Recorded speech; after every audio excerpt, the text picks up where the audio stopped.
What's up, guys? And we are live here at the A.live podcast studio, Studio 754 here in Westminster, Maryland. And I have a special guest with me today. This is actually the first female podcast that I've done here since I started the podcasting with the A.live podcast. You know, I've been saying the word podcast too much. I need to settle it down, reel it back in real quick. So, yeah, I want to thank you all for watching. It looks like we got 5 live viewers already. That's awesome. Shouts out, Beat Rain, Matt, Rem 1. I can always count on you guys to tune in. But yeah, I'm excited. Yo, if you catch that video in the very beginning, that was Baltimore Soundstage when we did our It Takes a Village concert just a couple weekends ago. So Beat Rain, Rem 1 was there, Joe Nestor, Kalichi came through. He didn't perform, but he was there supporting everybody, and it was an amazing show. So I want to get into the podcast, so we'll be live with Morgana after this brief message.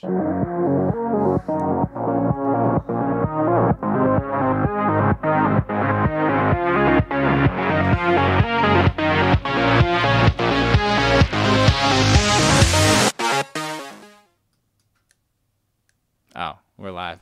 Okay, so what's up, guys? Again, thanks for tuning in. I'm excited for this podcast. This is the first time I've had a female on the podcast show today. So I want to introduce Morgana D. What's up, Morgana? How you doing? Good. How are you? I'm excellent. It's a pleasure to have you here today. How are you feeling? I'm good. Good. Good. You know, nerves didn't hit me till like 10 minutes ago. Hey, it's all right. It's just the two of us, you know. There's 7 viewers right now, so nothing to be nervous about. You're not rocking the headphones, so I'm not going to do that either. Sweet. I want you to be comfortable, so we're just going to kick it, chill. And I want to preface by just letting everybody know. So I've heard you share your message before, and I think you have a great message. You know, I want to know what it's like being a female in recovery. You know, I'm not a female, obviously, or am I? No, you know, but it's funny how like we both have a cheesy kind of sense of humor, and I noticed that about you, and I thought, you know, great message, funny, bubbly person, easy to talk to. I thought, what better person to have on for my first female podcast than the one and only Morgana D, right? You know what it is. You know what it is, right? Right. So yeah, I mean, what's it like? How'd you get to recovery? Like, what brought you to this process? Let's start with whatever you want to talk about. How about we just go there? So, you know, I started using in like high school. I was probably like, I don't know. I think it was like 13, 14, to be honest with you. I started hanging out with an older crowd, thinking I was tough, you know. And I like surpassed them and started using harder substances.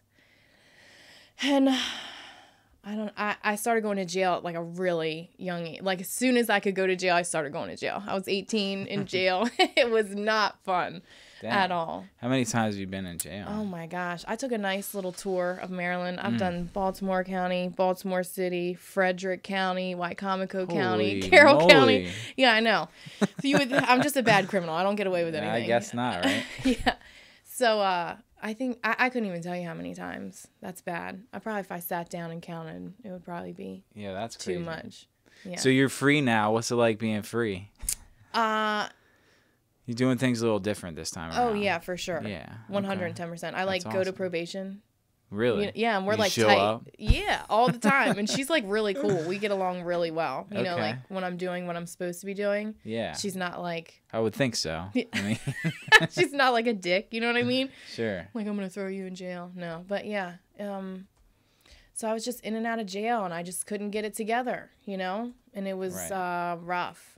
It's in my opinion, it's really easy for a woman to stay in active addiction. For me personally, you know what I mean? Ways and whatnot. It's easy for anybody who's an addict to stay in active addiction. Oh, for sure. That's what I mean.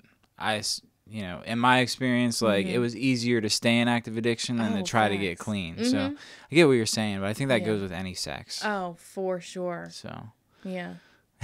I get what you're saying. Yeah. But just for me personally, Okay. it was like, Yeah. I don't know. That didn't really make sense. That's all right. So look, I mean, it's, you know. Yeah, it was just easy. I mean, I didn't want to do any work on myself. Yeah. Let alone like be boring. You know what I mean? Right. So you were afraid that like getting clean, you were Yeah. like life, maybe that not you would be boring, but that life would be boring. Is that okay? Yeah. I was like so comfortable with that. You know what I mean? Like, it was exciting. Yeah. Running to Chaotic. get the next fix, you know, finding ways and means to get more. It was just, it was exciting. Yeah. There's something about it. It got my adrenaline going. Like, you know, finding ways and means. And then going to meet the druggy guy, you know, or the dope man. Yeah. So, yeah, that's for sure. So, you were born on the West Coast. I was. Right? So, and you were at a young age when you moved on the East Coast? Right. So where were you born? Sedro Woolley, Washington State. Sedro Woolley? Yeah, like wool. That's an interesting name for a city. Yeah. So Sedro Woolley, you don't really remember anything from what that was like. Yeah, no. So when did you move over here? I think I was like 3 or 4. Okay. When we moved out here. Okay. Unfortunately, addiction touches other members of my family. You know, so my mom and I moved out here back then, and okay. just stayed ever since. I mean, we've moved around in Maryland, so I was like in Frederick County for a little bit, and then like Westminster and Carroll County, and then like Hampstead. Now I'm in Frederick County, and so being in the East Coast now, and like how long were you in active addiction before you came into recovery? Probably like 10 years. Okay. So you were out there for a while. Yeah. So how old are you now? I'm 27. sorry. Okay. I was taught, never to ask a woman there. Oh, no, so it's you're totally 27, so 3 years from now, you can't ask me that. Okay, fair enough. So, yeah, like, so 27. So you started using around 17? No. So I have almost 2 years clean, so it was like 15. Okay, yeah. 15, right. And how did that start for you?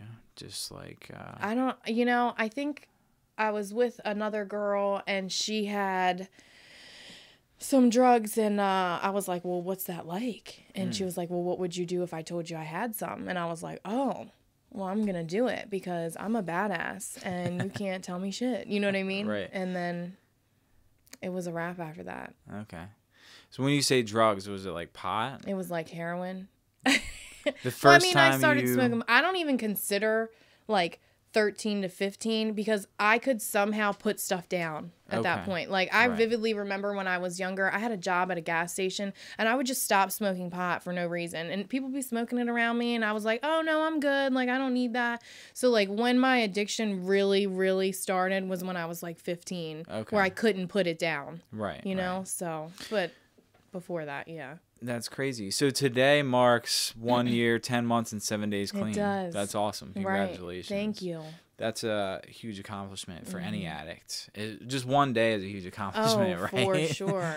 I mean, I was thinking about it the other night and like how just grateful I am to be in this process. But in talking with my girlfriend, I realized that like there's certain things that I haven't dealt with that I need to pick up the step work and work on to like free myself of certain things. And like until I do that, I'm not going to be able to grow in certain areas of my life and my recovery, my my personality, whatever it may be, my spiritual, I guess I should say. Yeah.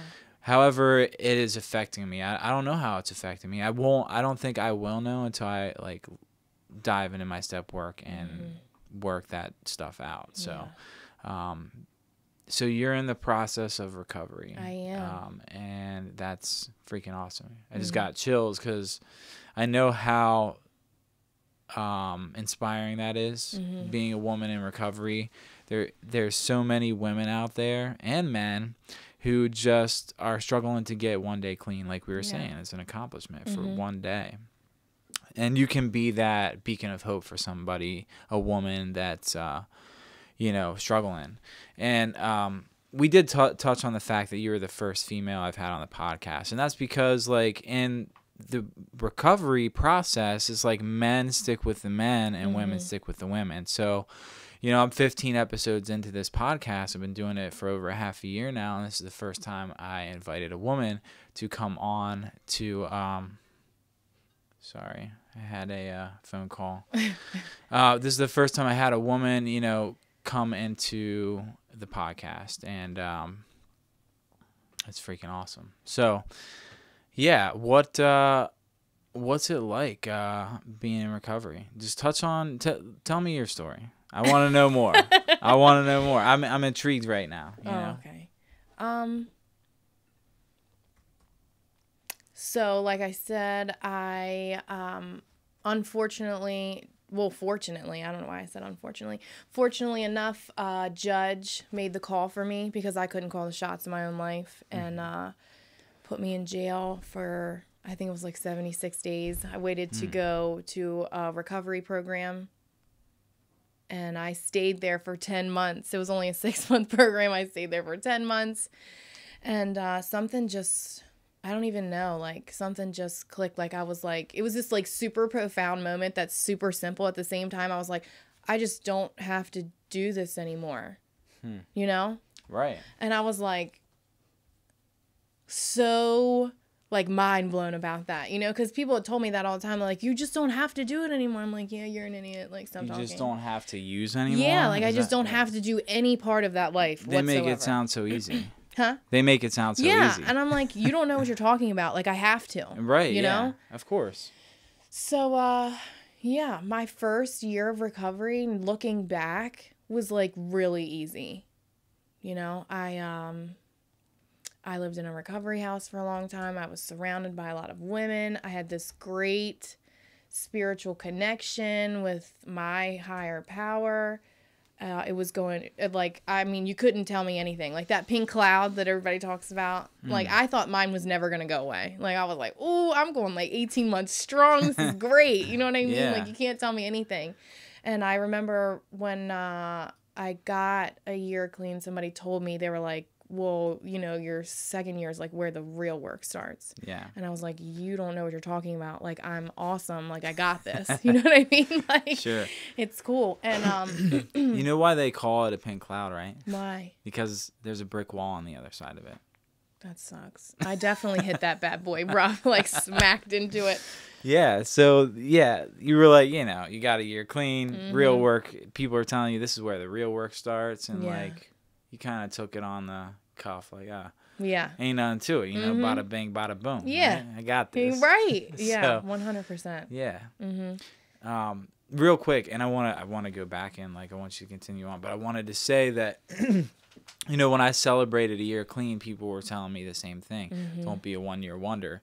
And, like, the very next day after I celebrated that 1 year, which you were at, thanks for coming. Appreciate the support. Love you, man. Yeah, love you too. You know, and it was cool, man, because that night was like there was a freaking snowstorm, and like I was like, I probably should have canceled my 1-year anniversary. And then all these people showed up anyway. Like, the room was full. One guy told me he almost ran off the road trying to get there. And I was like, dude, thanks for coming. Yeah. That's awesome. But, you know, everyone was telling me that. Don't be a 1-year wonder. This is where the real work starts. And the very next day, sure enough, like, I've been on this high, and like the next day I'm like, oh, what now? You know, what now? And I didn't feel like going to a meeting the next day. But you know what? I fucking went to a meeting. Yeah. And then the very next day, I shared at a treatment center. And then the next morning, this is Wednesday by now, I'm driving to work, and someone calls me and asks to share at a meeting. So I shared at a meeting. Yep. And I was like, fuck it. Thursday, I'll go to a meeting too. Right. I went to 6 meetings consecutively after I celebrated a year clean. And I'm still on that that kind of like meeting regimen, because there's no reason for me to think that, oh, I got this. I can slow down my meeting attendance and slack, because they're right. This is where the real work starts. So anyway, I just thought that was kind of relevant to what you were sharing. It really So is. what has it been like since your year? It's so funny that like I'm doing this right now, the podcast with you, because I really feel like every time somebody asks me to like share somewhere or talk about this with people, like I've always hit some kind of crazy, like, I don't want to say like mental breakdown, but pretty much, you know what I mean? Like maybe a week prior, like I hit this really hard spot in my recovery process, and then like somebody's like, oh hey, you want to come share, you know? And like fact of the matter is recovery isn't all rainbow and sunshine all the time, you know? Like life shows up, and it's about how I react to things that, you know what I mean, show and like change, you know? Like what is it, there's like a saying that says like through pain comes like real change, you know? Yeah, definitely.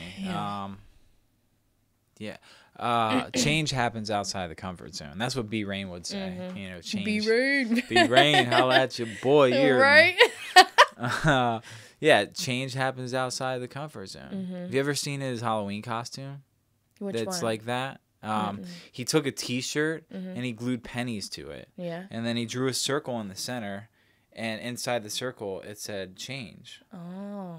And so change change happens outside the comfort zone. And then there's all these pennies. That's good. Know, I saw like him that. as peanut butter toast this year. So. Yeah.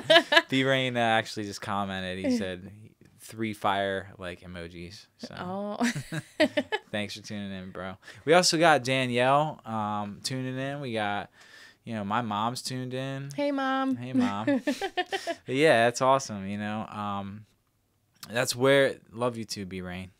So the change happens when we go through pain, right? So, which is uncomfortable. Yeah. Oh, absolutely. One of the things of being uncomfortable. Yeah, but it's so rewarding though once you do get through that feeling. Yeah. And you're able to come out on the other side, having had that feeling come and go, and you didn't use over it. Oh right? yeah. Isn't that a fucking rewarding feeling? I don't think I just got goosebumps. I don't think. Yeah, it's literally. Like, whatever I thought was going to break me before, like, it just makes me 10 times stronger today. And then I can help somebody else go through the same thing. Right. You know what that reminds me of? What? What doesn't kill you makes you stronger. Stand a little higher. Don't call me out that I'm using Kelly Clarkson right now. Like, come on, man. It's true, though. Like, yeah, that song is Fuego Diego. Oh, you know it. And, like, I'm not really a big fan, but that song does really, you know... It hits home. There's another song, Katy Perry, Wide Awake. That one gets me every time. Katy Perry's that shit, though. And that song, Roar or whatever. Yeah. Anyway, you know, and that's cool, you know. There's a lot of positive things in the media world, but there's a lot of negative shit too. And if you notice, like, you look around this room here, I don't have a TV. I don't like to... fill my brain with like a lot of like if I'm gonna watch something, I want to have control over it, because if something negative comes up, then I want to be able to turn. I don't choose to watch anything negative, fill my head with that negative space, and so I do the same thing. It's awesome. I don't watch the news. No. And you know, my coworker gets on me all the time. You hear about what happened, so and so. I'm like, no. What are you talking about? Right. He's like, you gotta watch the news, man. This stuff's important. I was like, well, if it's really that important, I'll hear about it elsewhere. That's how I look at it. But so, do you want to talk about any of the tough times that you're able to get through those feelings and come out on the other side? Can you think of any examples? I think that would be a cool thing to touch on. Yeah. So, let me think. So one of the really, really hard ones for me was my grandfather being diagnosed with cancer. That was a rough one, because that was like, when my mom and I moved out here when I was younger, that's who we came to live with. And that was like my rock, you know what I mean? Like that male-female bond relationship that I had with somebody other than my father, you know? So he was pretty much like my dad growing up. So that one like hit really hard to home. I lost all contact with my God of my understanding. I was actually really mad at him.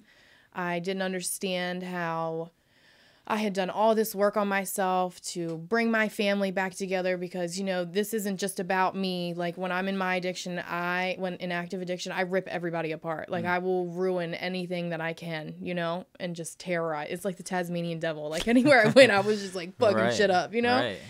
So I did all this work and I worked so hard to get to where I am that you are just going to do this to my family again, you know what I mean? But with something like that. So I lost.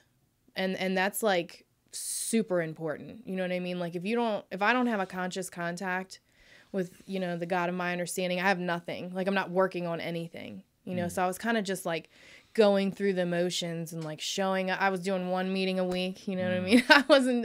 I was talking to people, but it was surface level stuff. I wouldn't tell you how I was doing because I was scared to look weak in front of people, you know? Because I like to laugh and have a good time. Sure. And, you know, when you don't, people are like, ooh, what's wrong? And I don't want you to ask me that. Yeah. You know? And that same, like, I didn't get clean to be miserable. And people will make fun of, like, the stupid jokes that I tell sometimes. I'm like, hey, I used to not be able to laugh. So I don't care how stupid it is. If I can get a little chuckle out of myself, I don't care if you laugh or not. You know what I mean? Like, but yeah, it's true that, you know, when someone sees you and they know like you're not yourself, and it's like I don't really want to be confronted with questions about why do I look upset or depressed or like, because I don't always want to deal with that shit then when I'm feeling it, you know. And it's like but it's okay because eventually you're gonna have to deal with that shit. So it's cool that in this process of recovery excuse me, I have something in my throat, but in this process of recovery, like, even when we're not willing to deal with that shit, and someone pulls us up, like, we can just deal with it and, like, get through it. And we have those people in our networks now that can help us get through that shit. So that's pretty cool. I dn't have that when I was in active addiction. Oh, absolutely I'll not. tell you that much. I was a crybaby when I was in active addiction. You can ask anybody. I was crying over everything. Like at the drop of a hat. Like, why you call me a bitch, man? Like, what do you mean? Nothing was funny. Yeah. It was bad. Yeah, that's cool though. So yeah, and I'm sorry to hear about your grandfather. I actually lost my last grandparent in active addiction too. It was my grandfather, and that was last fall, you know. Did I say active addiction? I meant to say recovery. I don't know what I said.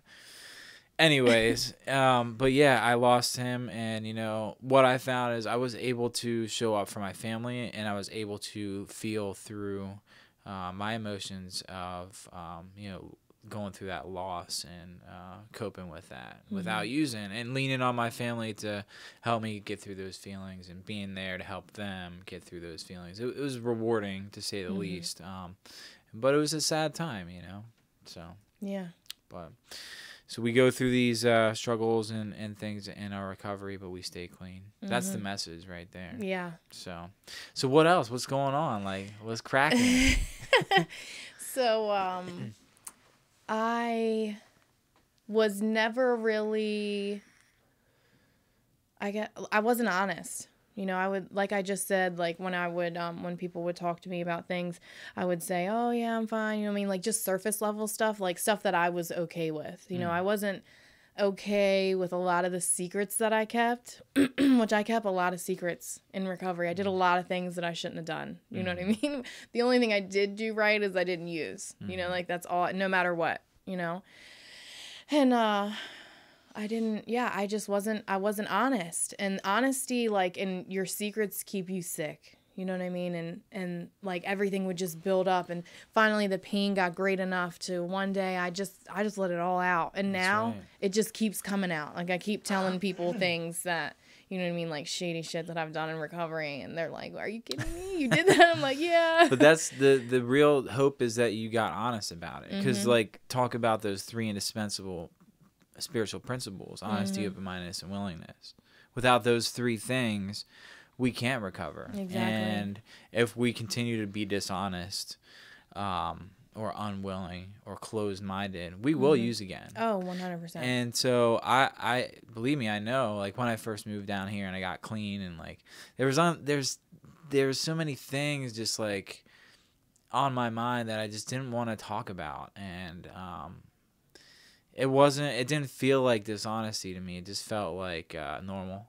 Yeah. Oh yeah. It felt like, but then when I started to open up to Brian, he let me open up to him, and just like tell him stuff that I had a hard time telling anybody else. And like, he was right here.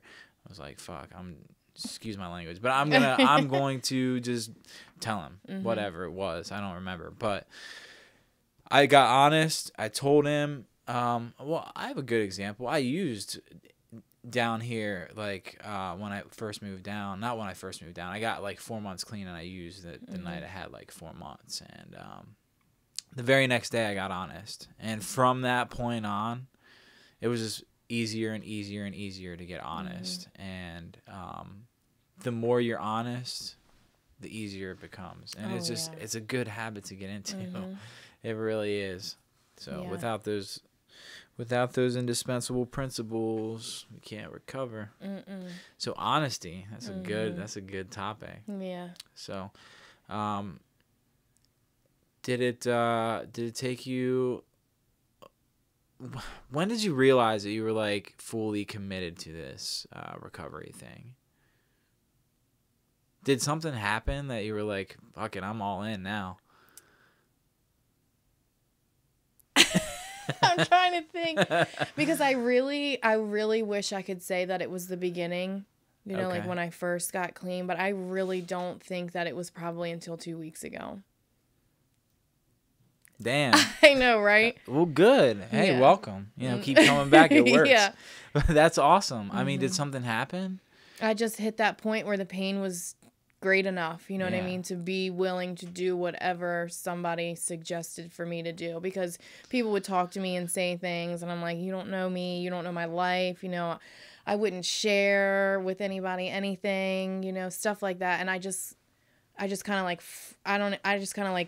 leveled out and just like did my own thing. You know what I mean? Like, I was normal at work, and I had this normal life. I went to school, and, I was like, it's not that, like, I'm fine. But then, like, I hit that wall, and I was like, oh. Was the wall, like, you don't have to get into details, but was it like emotional wall? Yeah. Was it that feeling like, hey, I need to start working on some shit? Or was it just like, I can't do this alone? What was it? Like, what? It was that honesty thing, man. Okay. I remember sitting at work, and it was just like, I reached out to a couple of my friends, and I just sat at work and cried all day, because I was just like, what is wrong with me? Like, I didn't want to do it anymore. I was like, this is pointless. Like, recovery's not for me. This is too hard. Like, this, like, the thing, like, there's things that they say, like, my worst day.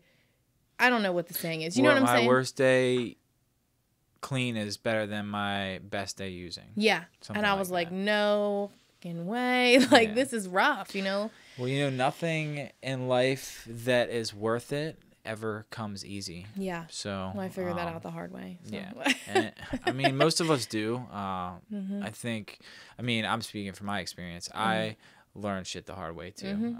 I had to stumble my feet, or stumble over my feet, I don't know, hundreds of times before I could get a year clean. And, I still only just have today. That's really all it boils down to. Yep. Like, I have today.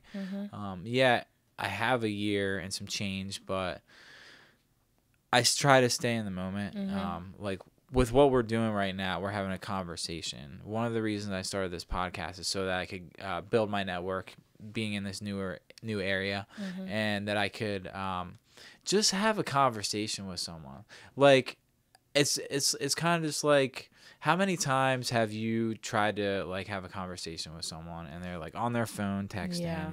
It's like, this gives me the opportunity to be like, hey, Morgana, 1 o'clock on Sunday, we're gonna sit down, we're gonna put our cell phones on silent, and we're gonna have a conversation. There may or may not be other people watching, but I don't really care. Right. I just need to be fed. Like, I love this saying. I heard it somewhere, but like, connection is the opposite of addiction. And what we're doing right now is we're connecting. And throughout the busy work week, I don't get that connection. Everything seems to be like a transaction.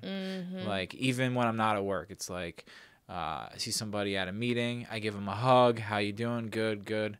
All right, I gotta go. Like, that's a transaction. We gave each other that warm embrace to let each other know we're here for each other. But when do you actually get to sit down and have a real connection with someone and relate to the emotions and things like that? Because there's a lot of things you've talked about already that I've been able to relate to, and that's cool. That's what this is about for me, is being able to connect with other people in recovery and hopefully help somebody else along the way. So it's an honor to have you here today. I'm super, super honored to be here. Well, that's cool, you know. And you're good friends with Helen and Brian and Abby and Carissa, and Those that's are my cool mains, too. man. Yeah. You know, and I get the honor to live in their house with them, and it's truly a blessing. Really, without them, I'd probably be dead today. So it's amazing what they've done for me. So I hope that I can give back one day. I hope I am giving back now, but I hope I can do what they've done for me one day. So, yeah, without your network, because you have a fantastic network of women. I see you surrounded by women all the time. Just this morning, I saw your Snapchat. You're with Felicia and Alex and Heather, and you know, you dressing guys the baby up like Paco, you know. Yeah, and actually, Felicia is tuned in right now. Felicia, I love you. So yeah, you know, it's cool to see that you are in the center of your network, because I was told if you're on the outside of a connection of people, the disease is gonna pick you off a lot easier than when you're in the center, connected. And that's, you know, like you just said, you didn't really fully come to your full surrender, I guess, until like 2 weeks ago. So it had to have been your network that kept you clean. 110%. And got power greater than yourself. You know, if you're understanding. So let's talk about your network. What have they done? Oh, those are my buddies. I love them all so much. That's awesome. My network is just the shit. I just, oh God, it almost makes me want to cry, because I get so like grateful for them. Like, so I don't even remember what night it was. I think it was Thursday night. You know, my network consists of a lot of people that have a good amount of clean time, and then there's some of us that don't have a lot, and we just like come together, and we had this women's group on Thursday, and like we all just sat there and cried and got it all out. And I'm not even that comfortable with my mom. You know what I mean? And my mom is like my best friend in the whole entire world. I love her so much. You know what I mean? But like, I don't think I've ever gotten so honest with somebody and so vulnerable at the same time that, you know, we all just sat there and cried it out and, you know, shared about where we were. And like, that's what it's about. You know, it's about these bonds that like the days that I want to use so bad, I'm so scared to let them down. You know what I mean? Granted, like nobody has expectations, like things are going to happen. You know what I mean? Sure. But that's like one thing in particular that kept me coming around, was because like I was terrified to lose my friends that I worked so hard to get back in my life. Because funny story, me and Felicia were actually in active addiction together. Okay. You know, I know there's several women in the rooms today that you've been in active addiction and recovery with, and that's cool that you get to see those friendships full circle, and like you guys going from a hopeless, desperate state of mind to a positive, influential, you know, happy life, you know. That's cool. I know, like, I think Lindsay's one of them. Yeah, Lindsay, and then Jessica F. Okay. She's one. That's just for the women. I mean, there's so many more that I could tell you that, like, you know what I mean? But those are, like, the three main ones. Okay. That, you know, saw some rough stuff, Sure. You know? Yeah. So. That's awesome. I'm actually, fully, I just, So, like, Felicia wouldn't talk to me for my first year of recovery because, you know, I was crazy, and you have to set these crazy boundaries with people because you never know, you know, like, you never know. I would get clean for a little bit, come back around, and then, like, rip her heart out again, you know, like, it's hard to watch somebody you love and care about go back out, you know? Yeah. So, and, like, today, like, I'm, like, the godmother of her child. Like, I can't even, like, somebody trusts me enough where I'm at to, like, watch their kid, like, and this baby's, like, 9 months old. I mean, 9 weeks. I keep saying 9 months. She might as well be. She's like, little. Yeah. She's fresh. Yeah. So, like, that's just mind-blowing from where we were, because she's got, like, 7 years. Well, she will here shortly. And, to see where we were 8 years ago, and now, like, we're still, like, thick as thieves, but, like, in a good way. You know what I mean? Like, that just blows my mind. Yeah. Your network is definitely good people. It's like, so Sydney's on here too. She said, dressing the baby up like Paco. Like Paco. It was funny. It was really Yeah, funny. I saw the pictures. Yeah. It was real cute. Felicia was wearing a dashiki or something. I don't know what that thing was, but it's like 9 o'clock in the morning. You're right. What's happening? Yeah. It looked like African garb. Yeah, I was like, what it barely is fit. that? It was great. At first, when I saw it, I was like, it looks like the Maryland flag with the colors. And then I was like, that's not the Maryland flag. What is that? Yeah. I had to look at it again. I was like, that is something else. Yeah. I don't know what it is, but it's even something know. else. Yeah. Shoot, what time is it? It's 1:36. So, shoot. Man, so we've talked about relationships with your network. We've talked about honesty.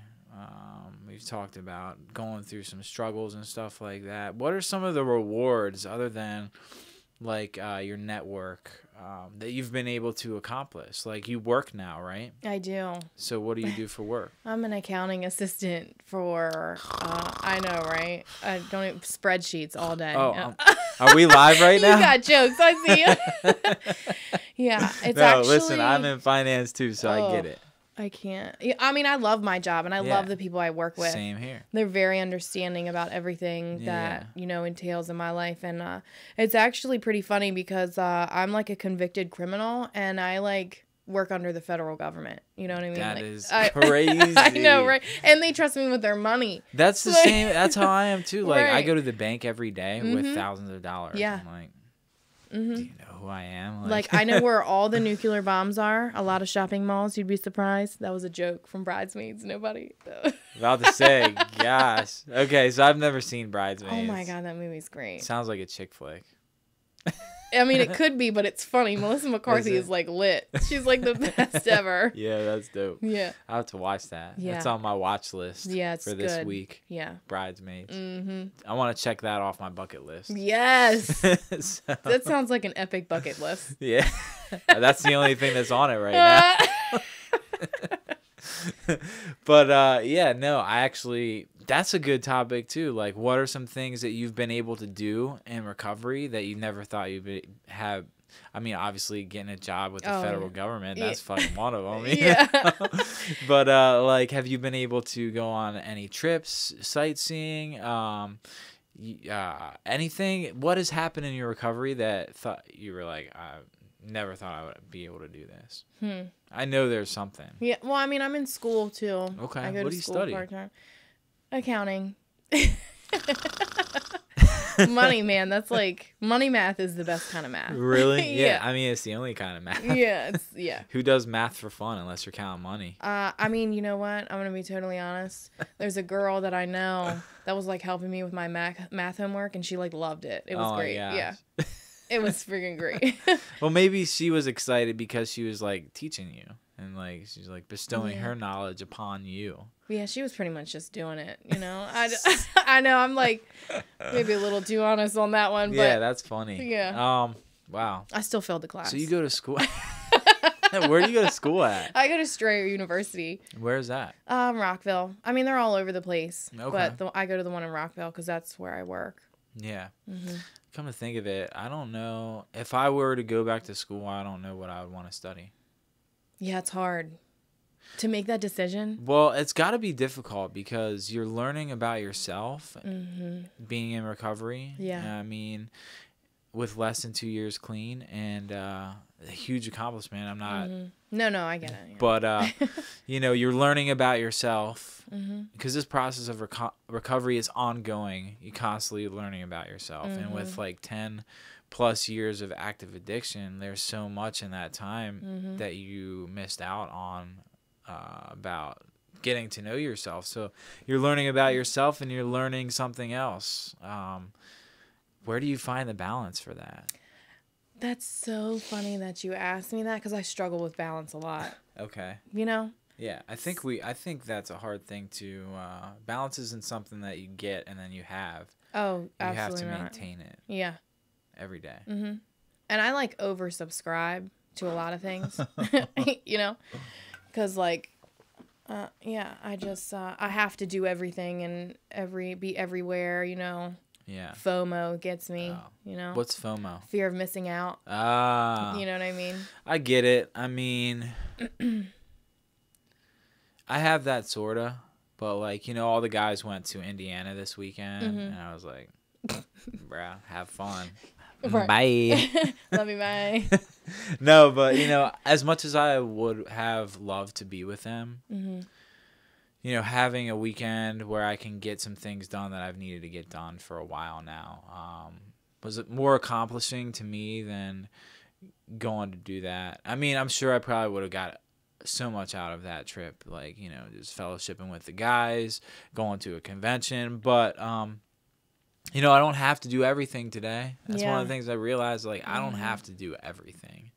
I already do enough as it is. I don't need to oversubscribe, like you were saying. Yeah. It's like I needed to unsubscribe for the weekend and worry about what's on Aaron's plate, And that's okay. Sometimes we do feel like we have to be everywhere and do everything.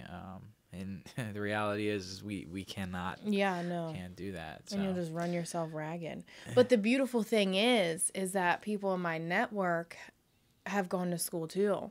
Yeah. You know what I mean? And so that provides like like people before me, I just can't stress enough how people that have come through this process before me show me how to do things, even when I don't want to hear it, when I think that I can do a little bit more, like doing recovery full time, having a full-time job, going to school part-time, being present in my friends' lives, being present with my family. Like, that's a lot on one person's plate. You know what I mean? That's why I think that everybody in the whole entire world should go through this process. You know what I mean? Yeah, I mean, there's, I know people who aren't addicts and they are struggling with maybe it's something else they're going through. Applying these spiritual principles alone will help them. Yeah, I definitely think it's beneficial for everybody. Yeah. But that's just me, my opinion, Yeah. Hey, opinions are like assholes. Yeah. Everybody's got one.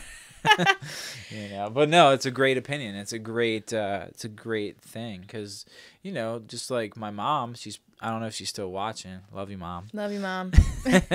But, she's not one of us. She could apply this program to her life and reap benefits of it as well. Yeah. Like, it's not the drugs that were the problem. It was something within us. That's a good topic too. Dang. Ooh. We could talk about that for 24 hours. Ooh, marathon. Yeah. Let's just go. Let's go. I'm actually going to work tomorrow. Yeah, me too. Actually, I'm not working tomorrow. Oh, yeah, that's I'm hopping in the stew with B Rain, and we're going to cook up that Krizak. I mean, we're going to lay down some spiritual recovery music. Yeah. That's what we're going to do. Love it. Yeah. So I'm excited for that. It's going to be lit. It's lit AF. So, yeah, his new album is going to be dropping around June, the end of June, I think is the 29th. It's called Full Circle. So, this would be a good time to take a break. What I'm going to do is we're going to take a break. I'm going to play the new Rem 1 video, 60 bars. If you haven't checked it out, stay tuned. It's about 3 minutes. Don't go anywhere. Once we come back, I'm going to open up the A.live hotline for callers to call in, ask Morgana questions about her process. Maybe you have something that you're going through and you need a woman's perspective on. Keep in mind, this is a live show. Don't call in and ask anything that you don't want the world to know because it is going to be out there. And also, if you're going to call in, Please turn the podcast off in the background because there's a delay and we will just hear a bunch of echoes. So if you're going to call, the number will be at the bottom of the screen when we come back. Ladies and gentlemen, this is Rem 1 60 bars. Check it out.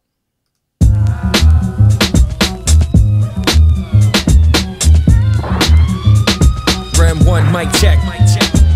Come at me, you better be ready to cross centipede. Think about the enemy using all of my energy. Fuck that, yo rap, I'm bringing the raw back. The flow so cold, merch, order a skull cap. The fall flat, trying to mumble and all that. Not the internet, do it so they bringing me back. They like, why he's so positive but still on attack. For all these fake and frontin' rappers lying about where he at. But I've been thinking about it lately, I'ma put it out now. I don't like charging money for how I get down. I wanna kill another beat, then give them the sequel. Along with every penny, come along away the evil. This is Regal, I don't need an easel to paint a picture for the people. Shout out to my haters and one love to the amigo.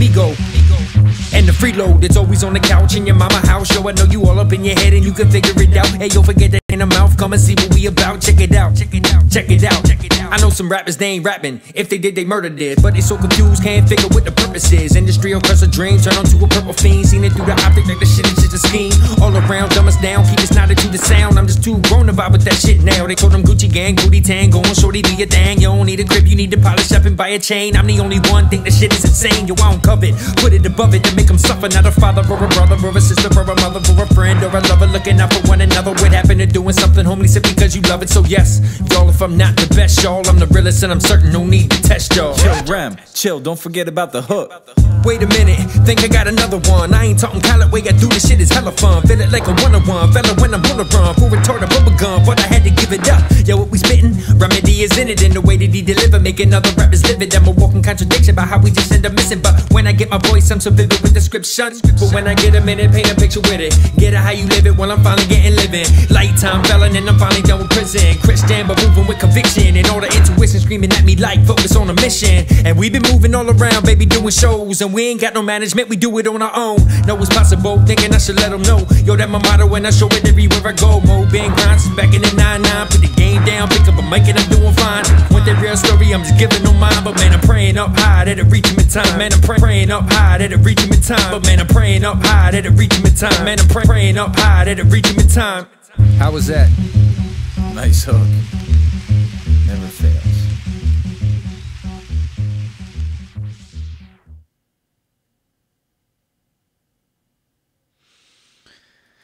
Yo, and that was Rem 1 60 bars. We filmed that at B&B Vape Shop, and dang, those guys are awesome. You know, supporting the movement, and yeah, keeping our lungs filled with vape smoke. But yeah, so the A.live hotline is now open. If you want to call in, feel free to do so. The number is 410-692-8230. If someone calls in, Morgana, you're going to have to put the headphones on or you won't be able to hear. But I'll let you know if someone's calling. I want to pop my headphones on now. But yeah, we talked about a lot of stuff. What else do you want to talk about? I'm putting it on you now. So you have a home group now. We were talking about that. What is a home group for those that don't know? Like a meeting that you go to every week and you have a service position. Okay. Mm-hmm. Yeah, that's what it is. Because getting involved in service has been a huge part of my recovery. I mean, oh, for sure. I'm in service at an area level and a home group level. Me too. Oh, really? yeah, because we do them together. Yeah, I was like, wait, at an area level, what are you in? And what do you mean? I sit right next to you. Yeah, we do special events. So we do like parties, planning. It's essentially like a wedding planner for our recovery, our 12-step thing that we do. So yeah, try not to break traditions here. But yeah, like, when did you join special events? I think around Christmas. Okay. Yeah. So I had to have 2 in order for my sponsor to sponsor me. Oh, let's talk about sponsor. Yeah, my sponsor's great. Love her to death. Yeah. Yes. Are you a sponsor? I am. You are? I am. Holy moly. I know, Step right? back, yo. Step back. Yeah. Poor girl. So you sponsor 1-1? I do. Okay. That's cool. What's that like? It's a learning. Oh, okay. You want to pop let on me the put these headphones? things on. Let's see. Thanks for calling the A.live hotline. Who am I speaking with? Matt Coppersmith, Oh. Ryan, Ron, Oh, Will, Sean, and Dwayne. Dang, yo, what's up, fam? How y'all doing? Wait, can I request a song? Yeah, Can I sure. request a song? What was the song that you were singing earlier, A.live? What doesn't kill you makes you stronger. Right? Yeah. Kelly Clarkson. I want you and Morgana to do a duet. Oh, jeez. I'm just kidding. Don't do it. Thank God, We'll break the internet. I Yeah. don't need you to break the internet. Right, you're going to need that. You're going to need the internet. You got to use that. Yeah, I'm going to need you to stay live and bring us home. Like, The whole yeah, ride. we're like 5 hours away.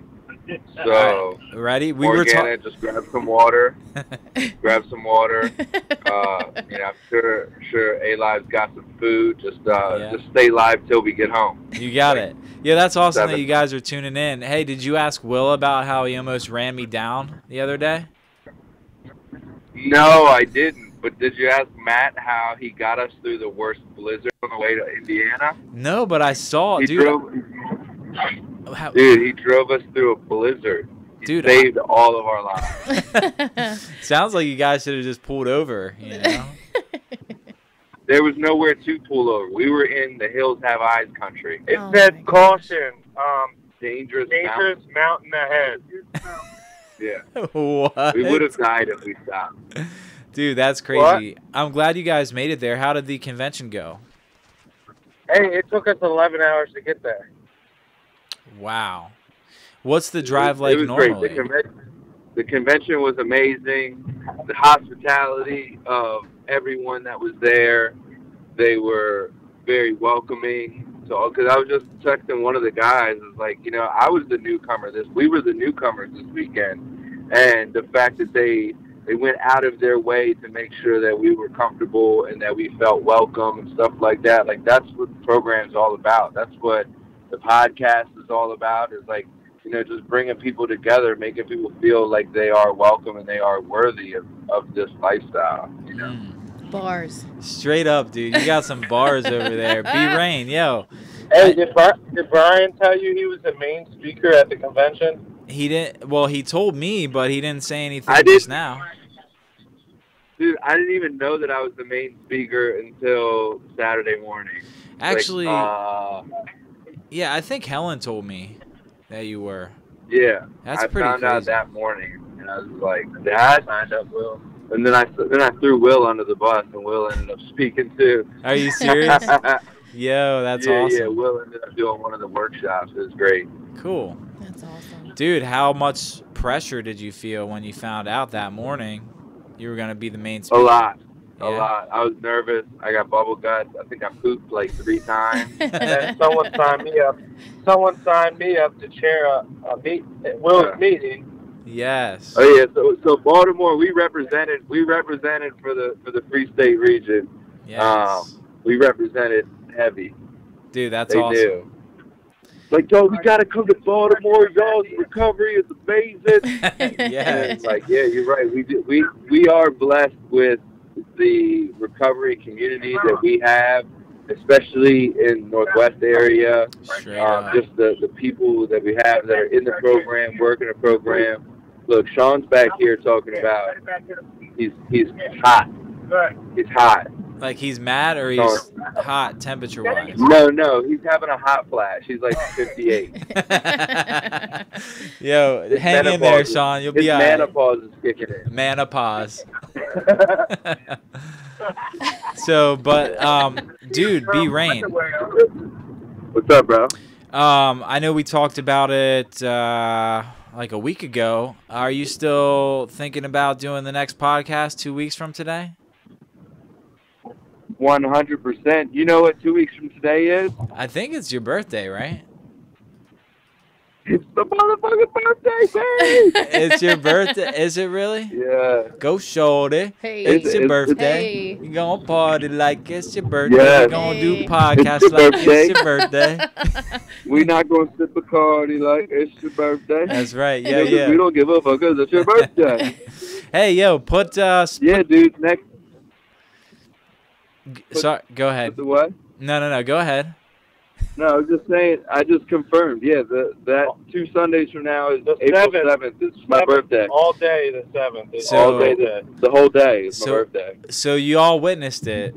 B Rain said he was gonna do it 2 weeks from today, so I need y'all to hold Right. him accountable. you know? Yes.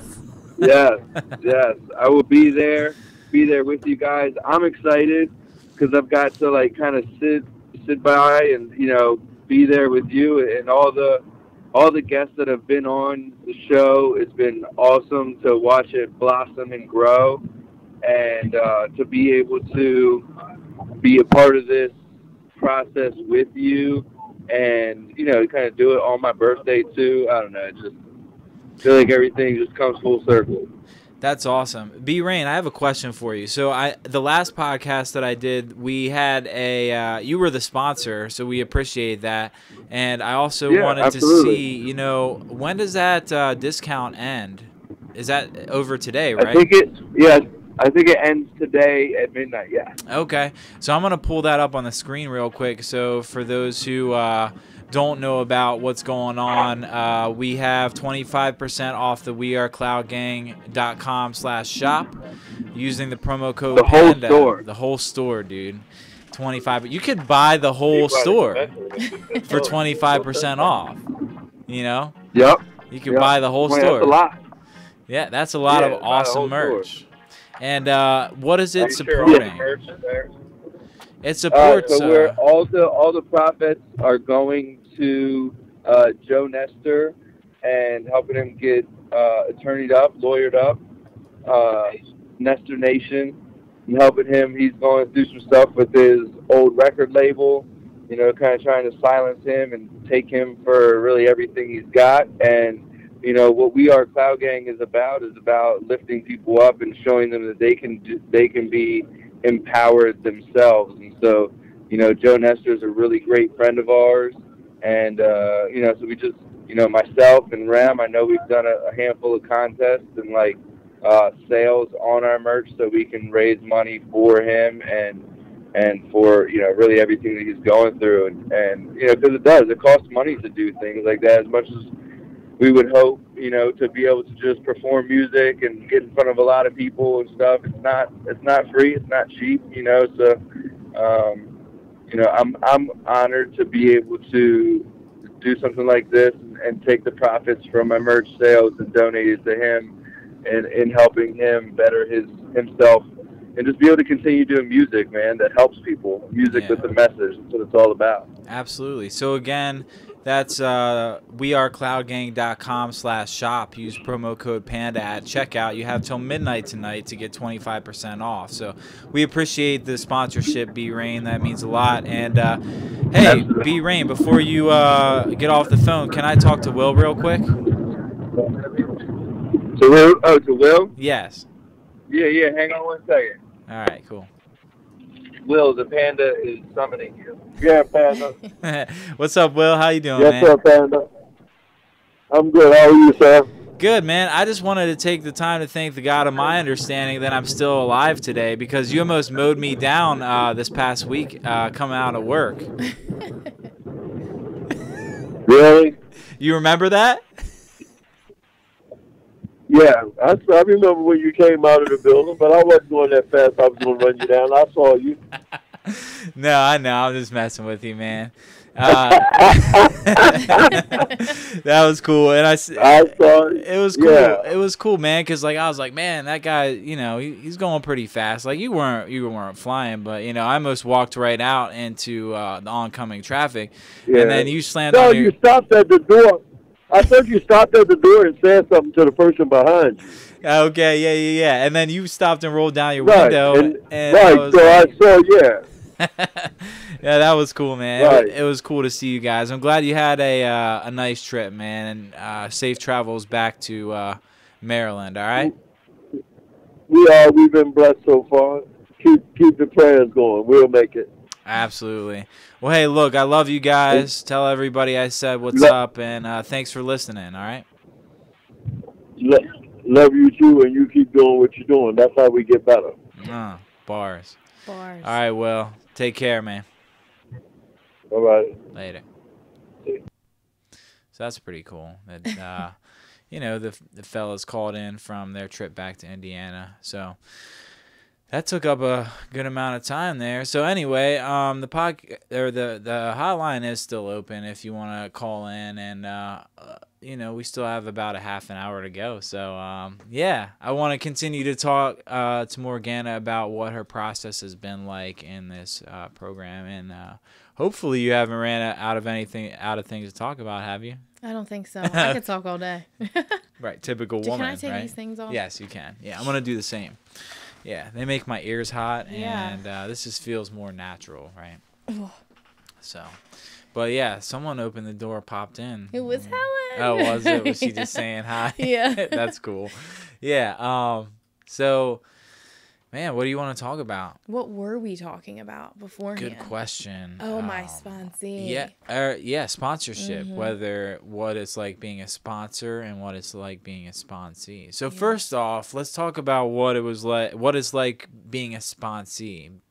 Because without being a sponsee, you really can't be a sponsor. Not even a little bit. You could try. Let me know.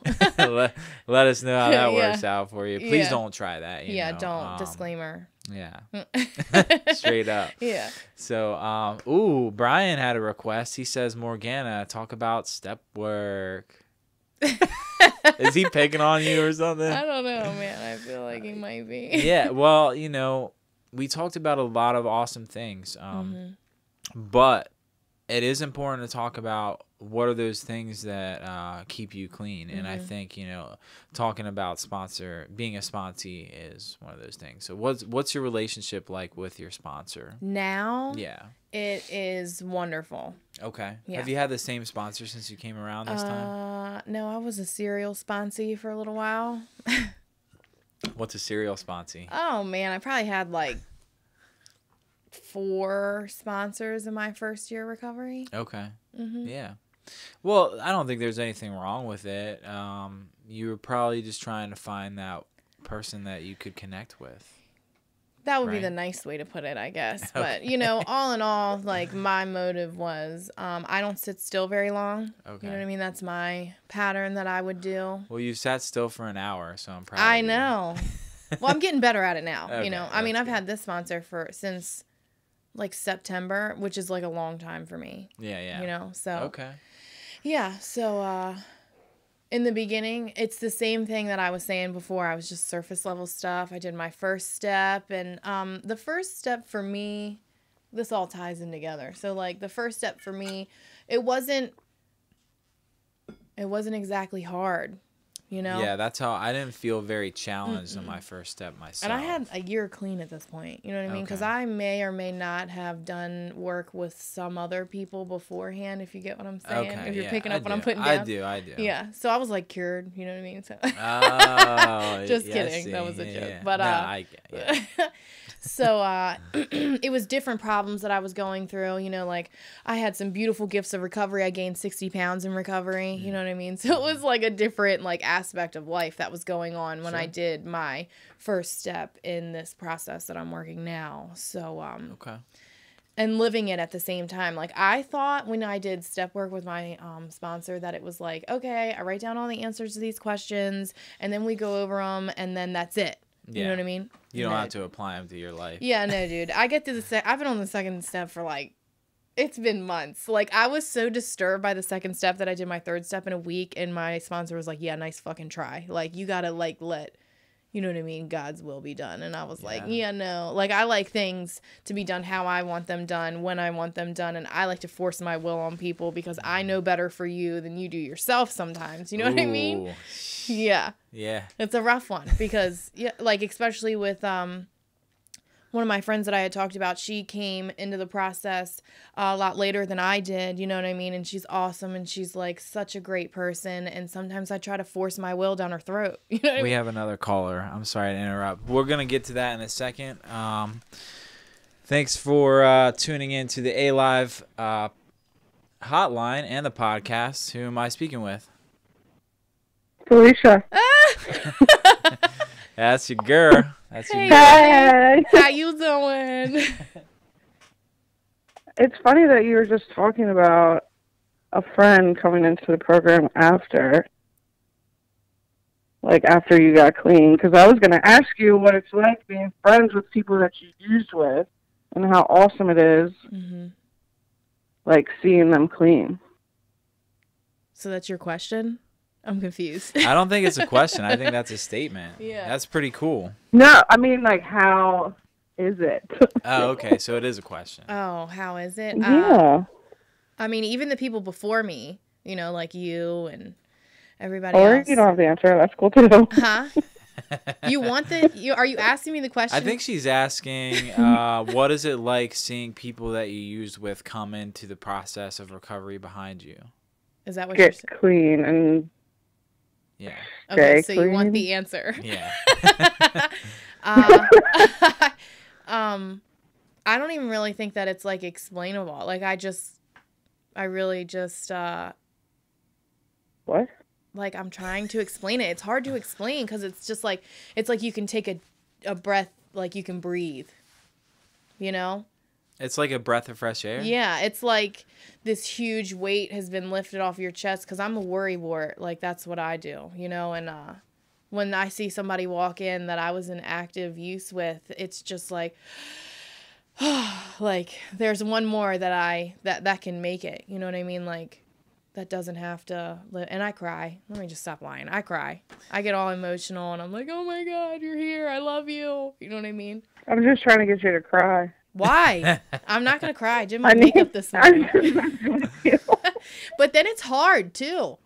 It's really hard. Yeah. Oh, yeah. It's extremely hard, especially, you know, when somebody first... I just think that it's awesome. It is. I'm not saying that Seeing it's all the not. people that we used to get high with be clean now. Yeah.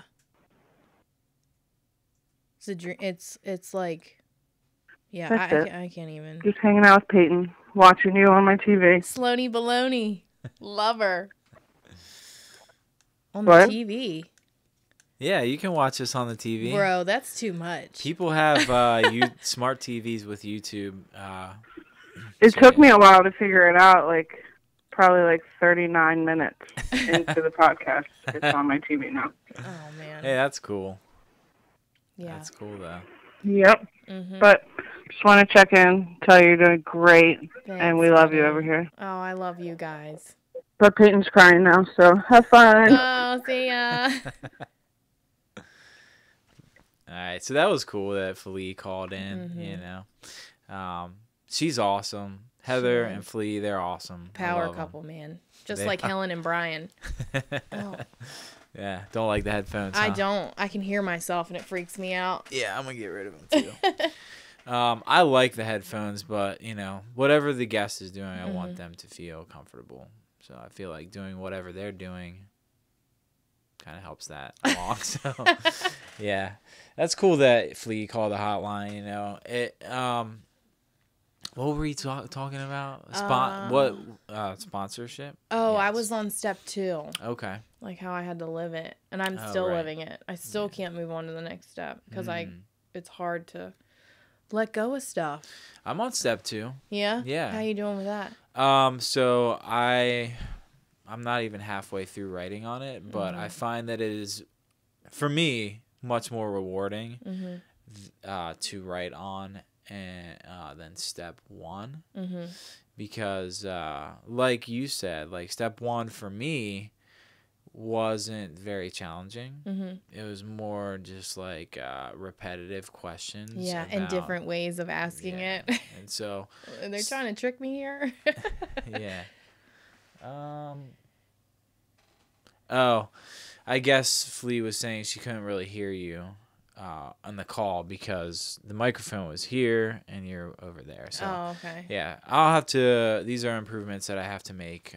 But we could hear you fine. And Thanks anyway. for calling. Yeah, thanks for calling, Flea. We appreciate it. So step 2. I'm sorry, we keep getting sidetracked here. That's how my brain works too. I'm all about it. But yeah, I mean, going over that step with your sponsor, she was like, she wanted you to apply it, or you're at that point where you feel like you need to apply it? Like what? Oh, I definitely didn't call that shot for myself. No? Okay. Absolutely not. No. Okay. Yeah. Well, so when I first came into recovery, I was actually with like a really faith-based program. So like I thought that I knew God, you know what I mean? Okay. Like I was like all about it. Like I went to church every Sunday, prayed all the time. And then when I got to step 2, I was like, this is going to be super easy. Like God's my homie. We got this. You know what I mean? Yes. And then it wasn't about like knowing God. It was like God's will. And I don't let that happen a lot, you know? Okay. I mean, I'm starting to now, you know, one of the biggest ones is being in traffic. That is like a perfect example of God's will. Like maybe I'm not supposed to get to my destination at that time because there's something going on up there that he doesn't want me to like come into. You know what I mean? That's fair. And patience. Dude, patience. Like what? What is Right. that? You know I don't know. I don't know. Well, for those people that are watching that may not know what step 2 is, it is, well, let's start with step 1. Step 1 is we admitted we were powerless over drugs and that they made our lives unmanageable. So that's the only step really that is about drugs. And step 2 is we came to believe that a God of our understanding could restore us to sanity. So this is where you're talking about God. I just wanted to touch on that for the people that don't know about step 2 that may be watching now or that may watch this podcast in the future. So now that everybody's on the same page, you were talking about patience. So what you kind of had to like give that patience over. Well, that's step 3, kind of like turning our will. So, like the way that I relate it is like restoring me to sanity. When I'm impatient, I am not sane. You know what I mean? Yeah. You get what I'm saying? Yeah. So like restoring me to sanity. And like those are behaviors that I had when I was in active addiction. Okay. I was very impatient. I wanted what I wanted when I wanted it. I wanted everything to go my way. You know what I mean? So talk about it. Yeah, and it's like and it's still there because I've done it for so long, you know, and it's hard to break those habits. So like it's constant practice of like letting stuff go. Like, you know what? This is out of my hands. Like just take it. You know? And every time I do that, well, it that's proves. step 3. Well, yeah, once I get there, but I have to okay. like live in God's will. You know what I mean? So like fair that's enough. like from what I have been told, that's like what it's about. You know what I mean? Like letting it go and then giving it to him. Yeah, that's step 3. But step 2, I guess, is just like that makes living sense. Okay. Because my sponsor that's what. So I have a question for you. So like when you're working on your step work with your sponsor, this is just for my own knowledge, like because I want to know. Right. Like as you're working on that step, writing it from the flat book, writing down the questions and your answers to them. Is there any like time when you are like you need some extra guidance and you call your sponsor to talk about that, or do you write through the entire step before you go over it with your sponsor? Like what's your process been like? I'm just curious. So with the second step, I don't really I would reach out to my network typically. Okay. I see them and interact with them a little bit more back then than I used to with my sponsor. I was not good at communication with my sponsor. So if I like ever had a question, I think I would talk to them about it and try to get the answer. But with step 2, I don't really think I ever had a problem. And if I didn't understand it and I wrote something that was like a little off keel when I went over it with her, then she pulled it out of me then. Right. So and because I guess I was just curious because my experience working the steps is like, you know, I got this. It's like I'm gonna do it my way, Right. and then when I'm finished, that's when I'll talk about it with my sponsor, and that's like really, that's kind of like active addiction still, like the same kind of, the same kind of habits, like. Yeah. Like, I'll do this. Like, I'll show you. Yeah. For So, sure. But Helen had a question. She typed in the live chat. What was it like coming back after being out for so long and seeing the people who were still here with open arms? That's funny because I was just talking to her upstairs about this. Really? She got me. Okay. It just showed me that it worked. I don't know, like, to be able, so like I came around a while ago. This was like probably like, Felicia has like 7, so it was like 6 years ago. I came around and I met Helen for the first time and a couple of other women. I was at like Dawn's Memorial Day party, like, and I was not clean. I had no business being there, you know, but it was like like being exposed to the program beforehand. And walking back in and seeing everybody still there, like, just solidified to me, like, this works, you know, like, if you stick and stay and do what is suggested of you and work on yourself and just, you know, put in the work, like, and like that it never goes away either. You know what I mean? Like, when I first came in, I didn't think somebody with 12 years was going to still have to go to meetings. You know what I mean? But I'll be damned. I see Helen and Brian every Saturday. You know what I mean? Yeah. And I'm like, hell yeah, you know? Because just like it is for us, it's like if it's like that for them too. Like, all we have is today. Like, we can't. Now, there are people that get clean time and then they think they don't need the program anymore and they walk away, and they might stay clean for a while, but I've seen people that have done that stay clean, a couple years go by, they're still clean, and then it's like, I don't know where they are. Maybe they went back out. I don't know, but you know, I know myself. I can't give up on this thing, and the cool thing about it is, like, this is not giving up on me. So, like, you know, as long as I stay plugged in, my network is there for me. I'm going to be there for them. Got to keep this thing A-live, you know. Oh, I see what you did there. But for real, though, we have to keep it alive.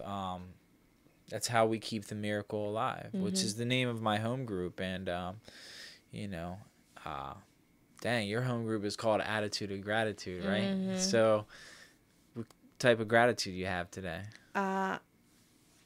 It's overwhelming. Okay. Really. It gives me goosebumps. I got goosies. Goosies, yeah.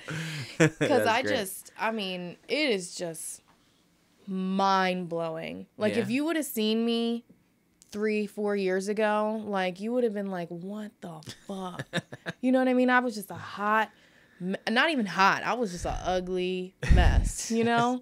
And thought that nobody noticed. Right. You know, I have friends that, like, give a shit, you know? Like, which I've never had before because, you know, active use, like, you only cared if I had money, you know? And you didn't care how I was getting it, you know? Right. I was like, what the hell is that? I have, like, predecessors. I just can't even stress enough to anyone how important my predecessors are to me, because 9 times out, let me stop lying, like 5 times out of 10 I don't listen. I'll watch, you know, because I want to see it for myself, because if you're telling me something and I don't see it, like, I'm not going to believe you, you know what I mean? But just watching my predecessors makes me so grateful that, like, I can have that too, you know? Anything, I can't even tell, just waking up in general, not in a jail cell, not dope sick, you know? The list goes on and on and on. So much gratitude. Unreal. Awesome. Grateful addict will Unreal. never use. Did you just say unreal? Yeah. Where'd you get that from? I don't know. Oh, probably the thing I keep looking at. Well, yeah, my girlfriend made that for me. Oh, that's nice. Slide over here so y'all can see it. It says unreal. See it? It's to the left of the screen up there. But yeah, that's like one of my catchphrases. I don't know why, but it's really caught on. A lot of people have been saying it. I feel like it could apply to so much different shit. Like, somebody says something, I'm just like, unreal. No like, way. You're lying. That's not real. That's not. Right. There's no truth in that. Unreal. Fake news. But like last night when, you know, you guys are like, please raise your hands. If you're a home group member, you can see anybody after the meeting. And then you all are like, home group. I said, I said right after you guys get done saying that every week that I'm there, I'm like, unreal. It's awesome. I think that was like pretty much the main reason that I joined that home group, because I just like getting based on people like home group. Yeah, it's good. It's great energy. Yeah. You know, it's cool. At my old home group in Pennsylvania, when someone got a key tag or celebrated clean time, one of the guys would always be like, "Give him some." Who? Yeah, and everyone in the group's like, "Who?" Yeah. You know? It's a cool energy. It gives off a vibe of like, yeah, this is fucking out. We out here doing this thing here. You already know. You already. Yeah. Yeah, but that's cool, man. We got about 10, 11 more minutes. You know, the podcast hotline is still open. We can take a call or two.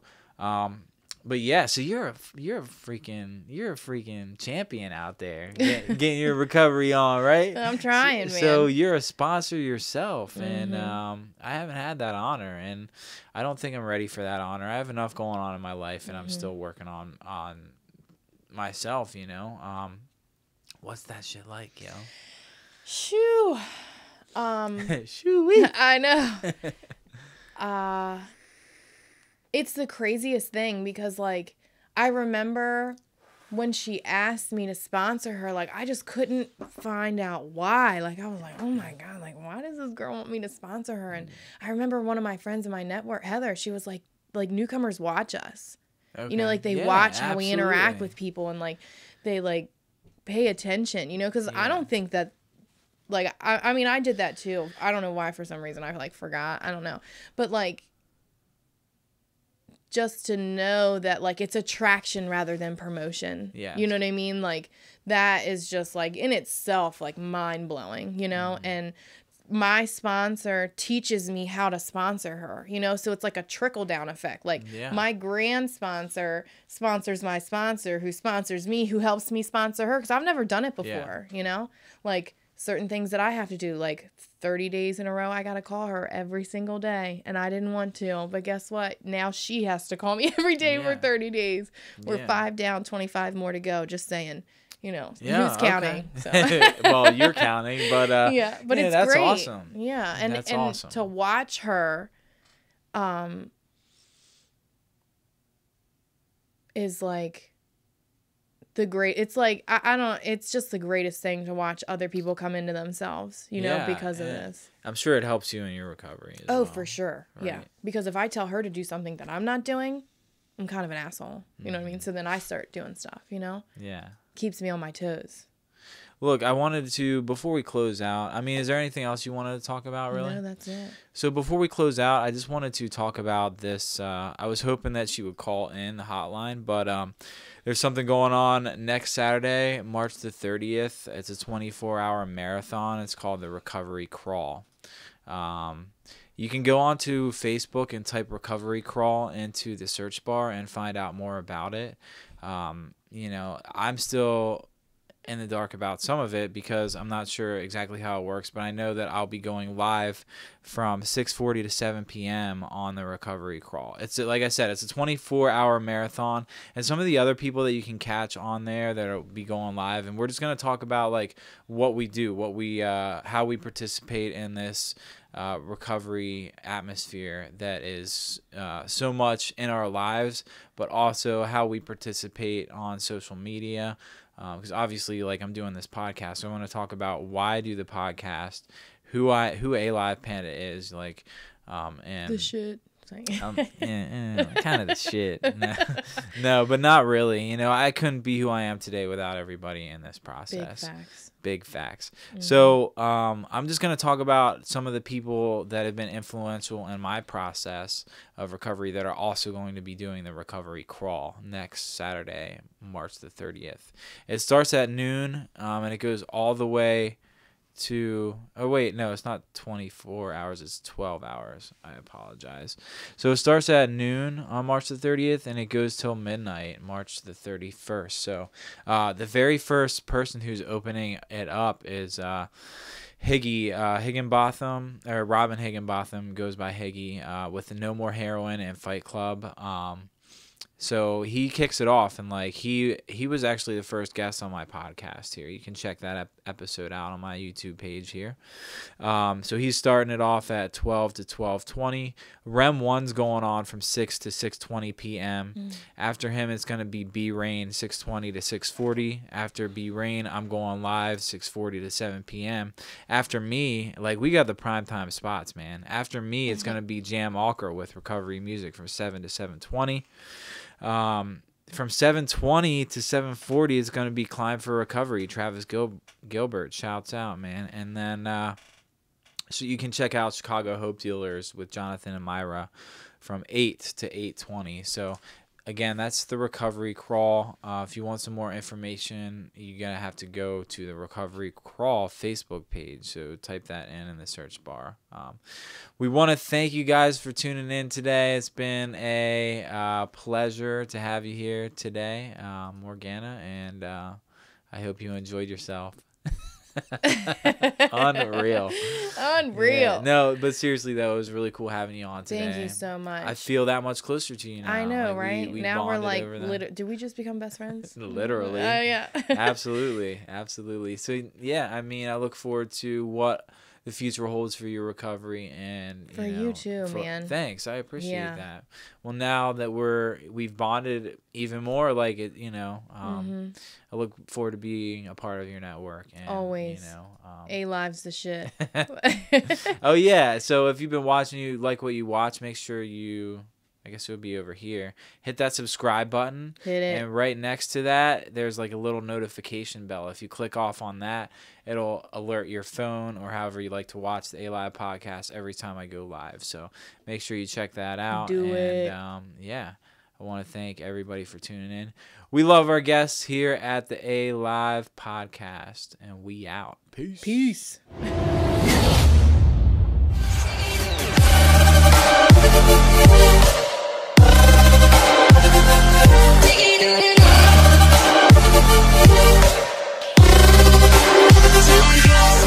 Subscribe now at A.live Panda on YouTube.